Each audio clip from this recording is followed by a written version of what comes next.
आज ही के दिन 1947 में भारत आज़ाद हुआ। तो हमें आज़ादी अंग्रेज़ों से मिले, लेकिन हमें दो भागों में बांट करके दिया गया। एक पाकिस्तान बना, एक हिंदुस्तान बना। तत्कालीन महात्मा गांधी, नेहरू जी, जिन्ना जी और सारे के सारे नेता ने अंग्रेज़ों से लड़ाई जीती और आज़ादी को प्राप्त किया। आज भारत, हिंदुस्तान, जो हमारे तत्कालीन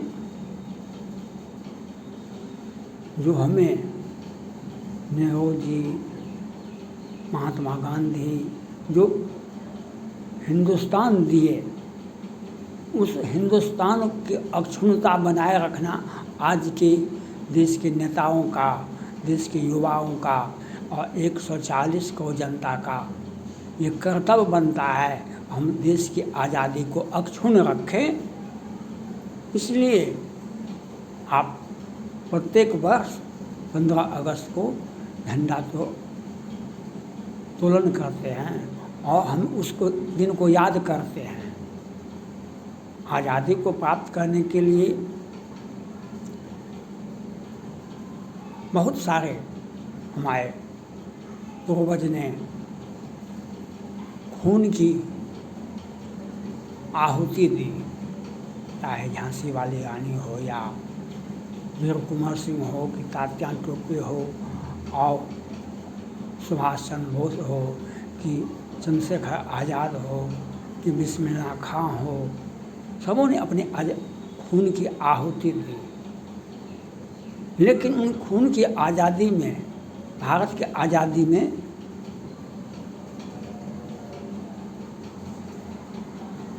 पंजाब का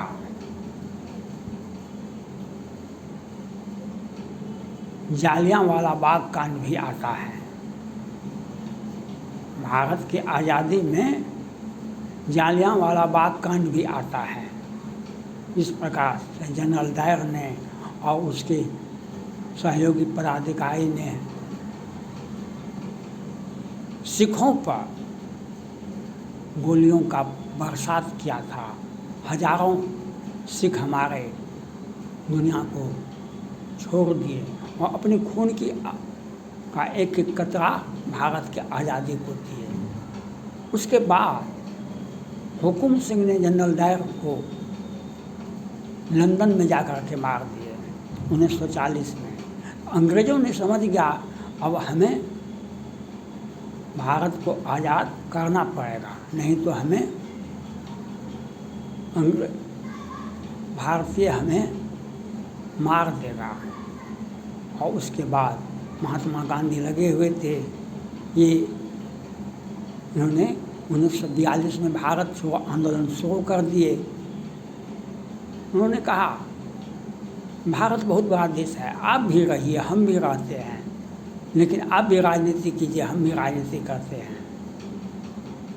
उसके बाद मामला बढ़ा, पूरे देश में हुंकार बढ़ी और अंग्रेज़ों को नतमस्तक होना पड़ा और हमें आज़ादी मिली।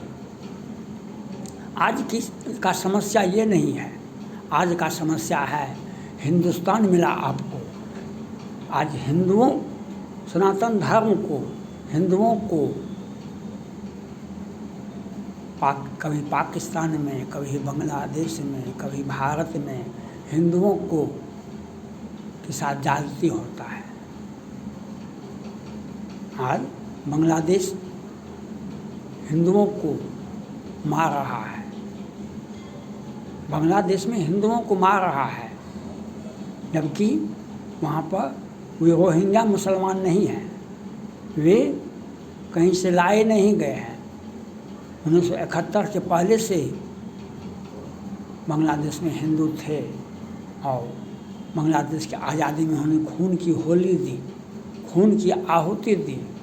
आज उस हिंदुओं को ये पाक समर्थित, ये चाइना समर्थित आतंकवादी मार रहे हैं। लश्कर तैयबा, हिजबुल्लाह, हमास,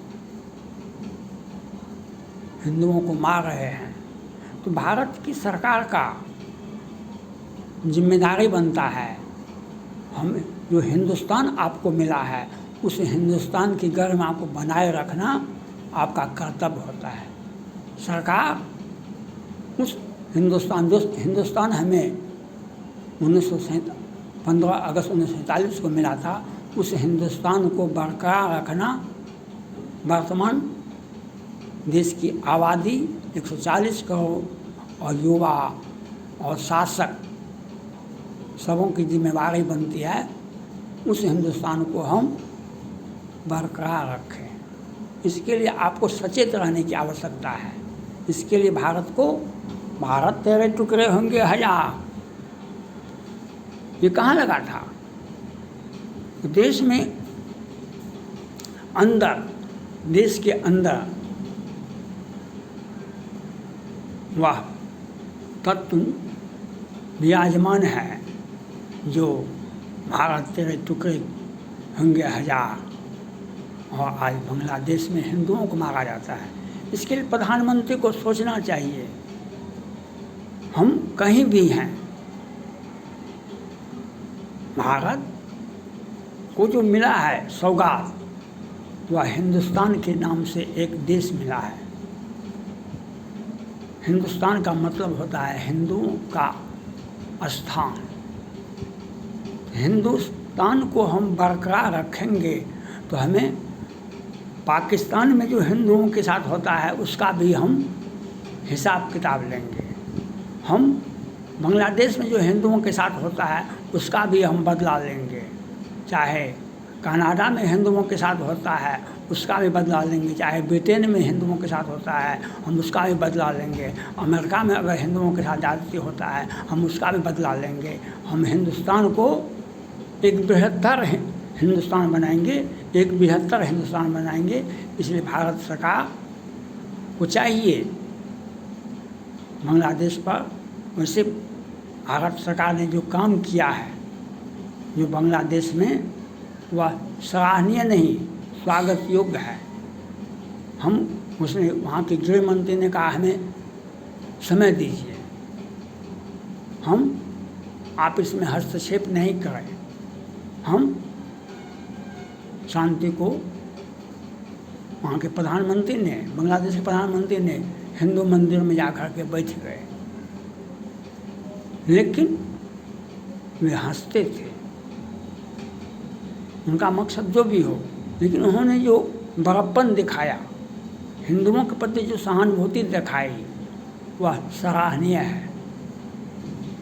हमें बांग्लादेश से किसी प्रकार का शिकायत नहीं है, लेकिन हिंदुओं पर अगर बर्बरता होता रहेगा तो भारत वो भारत है जो हुकुम सिंह ने 1940 में जालियांवाला बाग कांड को अंजाम देने वाले पदाधिकारी को, जनरल डायर को मार दिया था। हम वो भारत हैं जो ब्रिटेन के संसद में बम फेंकते हैं।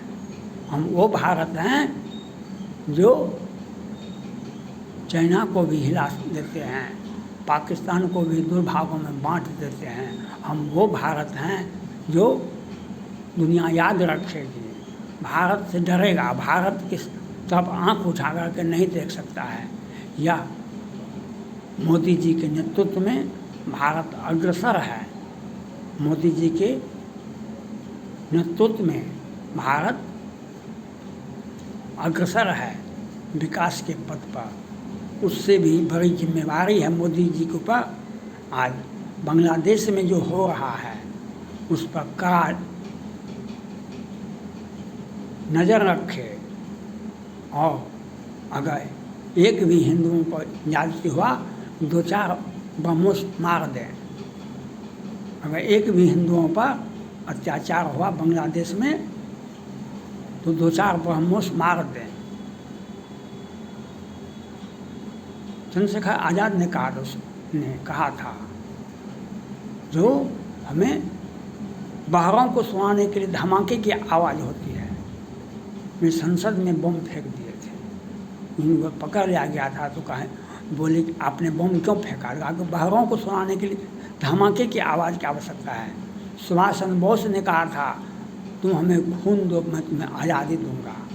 भारत को भी सोचना चाहिए, भारत के प्रधानमंत्री को सोचना चाहिए, जो बांग्लादेश में जो हिंदुओं के साथ ज्यादती हो रहा है उस पर नज़र नहीं रखें। अगर हिंदुओं के साथ ज्यादती होता है, समझौता तो होता रहेगा, वार्ता होती रहेगी, व्यवसाय होता रहेगा, लेकिन वह परिस्थितियाँ थी। महात्मा गांधी कहते थे अंग्रेज़ों से जब आंदोलन उग्र हो जाता था, महात्मा गांधी उपवास पर बैठ जाते थे। उनका मकसद ये था, अगर हम अंग्रेज के पास में हथियार है, अगर हम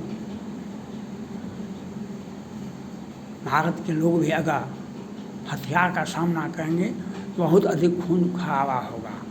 इसलिए वे सत्य और अहिंसा का सहारा लिए। लेकिन आज हमें 1962 के पहले भारत का भी नीति था, जो पंचशील का सिद्धांत, दूसरे देश पर हमला नहीं करेंगे, धर्मनिरपेक्षता का सिद्धांत, गुटनिरपेक्षता का सिद्धांत। लेकिन 1962 में चीन ने हमें सिखा दिया जो कोई भी नीतियाँ काम नहीं आती है, टिट फॉर टैट का नीति ही काम आ सकता है। जैसे आज मोदी जी ने डोकलाम में, गलवान में और तवांग में चाइना के साथ किया, इस प्रकार से मोदी जी ने पाकिस्तान के साथ किया। पुलवामा के बाद सर्जिकल स्ट्राइक करके दिखा दिए, तो उसी प्रकार से आपको करना पड़ेगा। और भारत का नेतृत्व मोदी जी के हाथों में मजबूती से है। हम बांग्लादेश के हिंदुओं की सुरक्षा और हमें बृहत्तर हिंदुस्तान की का कल्पना करना है। हम बृहत्तर हिंदुस्तान बनाने का प्रयास करें और हिंदुओं को सुरक्षा देश के अंदर, बांग्लादेश के अंदर, पाकिस्तान के अंदर, दुनिया के हिंदुओं को हम सुरक्षा दें, उसे एहसास करावें कि भारत आपके साथ है, हिंदुस्तान आपके साथ है। कोई भी ताकत ऐसा नहीं है दुनिया में जो हिंदुओं पर आंख उठाकर देखे। अगर कोई दुश्मन किसी भी प्रकार से हिंदुओं पर अत्याचार करता है, उसका मुंह तोड़ जवाब देना हमारा कर्तव्य बनता है। थैंक्स।